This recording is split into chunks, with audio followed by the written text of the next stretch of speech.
వలోన గోదారి ఎరుపెక్కింది, ఆ ఎరుపేమో గోరింట పంటయ్యింది. ఏకువలోన గోదారి ఎరుపెక్కింది, ఆ ఎరుపేమో గోరింట పంటయ్యింది.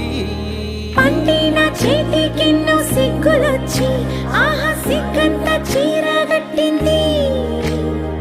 చీరలో చందమామ ఎవరమ్మ, ఆ గుమ్మ సీతమ్మ.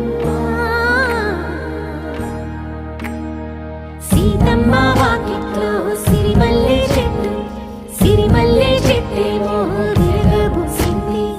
కొమ్మ కదలకుండా కొయ్యండి పూలు, కోసిన